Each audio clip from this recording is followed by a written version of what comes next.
Hi friends, welcome to my new series Grow Your Mind, where I'll be sharing fascinating ideas and mind-stimulating thoughts from books, websites and blogs to build and nurture our minds.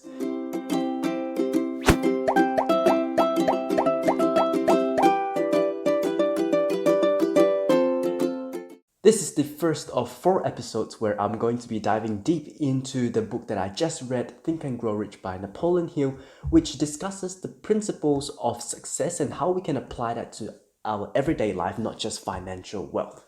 If you have wondered how successful people like Tim Cook, for example, are able to wake up at 3 a.m. and grind through the entire day, then this episode is just for you because we're going to be diving deep into the concept of persistence, which is one of the key makers and breakers of success. In his book, Napoleon Hill defines persistence as the sustained effort necessary to induce faith, and I think the special focus on faith was really fascinating because it's why we give up so easily, which is the fact that our continuous effort was not good enough or did not generate enough faith for us to continue going on.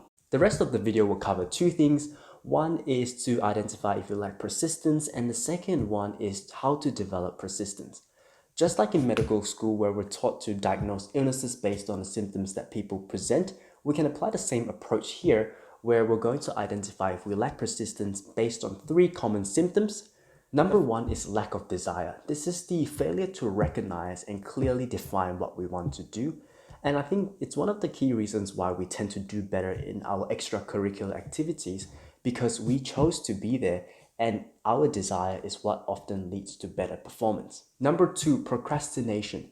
If we find ourselves coming up with alibis or excuses on a regular basis, then chances are we are procrastinating from the task at hand. For example, if I had a birthday party coming up and I decided to do my lectures later, that may be a form of procrastination unless I put down a specific date and time in which I will catch up on that lecture rather than saying, oh, I'll just do it in later down the week. Number 3, fear of criticism. This is where we don't put our plans into action because we're worried that people will think of us differently or people will judge us. But I think the worst thing is that most of the time, people aren't even bothered about what we're doing, or they're actually really supportive if we had told them what we're going to do. Thankfully, according to Napoleon Hill, persistence is a state of mind that we can cultivate, and therefore we're able to change if we lack persistence. And he has sort of given 4 key ways to do it. Number 1, setting clear goals. Grinding through a task without a goal, without a direction, it's like a midnight express train going round and round and round without getting anywhere. That's why it's important to really set clear goals so you have a sense of direction of where you want to go. And it really helps build up confidence as well because you start to see progress. You start to see that you're getting somewhere and that confidence will end up pushing you further. If you're interested in how to set out clear goals, check this video out here. And to point number 2, which is self-reliance.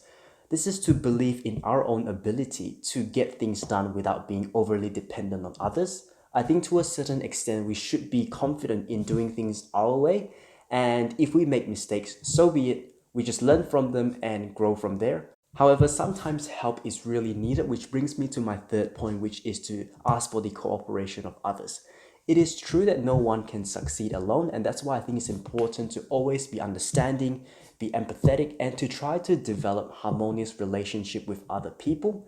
And if we're able to do that, I think people will be more likely to associate with us and invite us to study groups, for example, and that can really help you stay on top of your game whenever we feel really, really demotivated.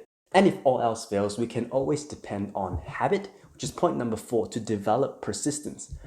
Just by doing the same thing over and over again, our subconscious mind somehow is able to absorb it and make it part of our daily experience, which is why it brings me to this funny example where my stomach seems to grumble every day at 7 p.m. no matter what time I've had lunch, and I think it's because I've always had dinner at that specific time for the past 20 over years.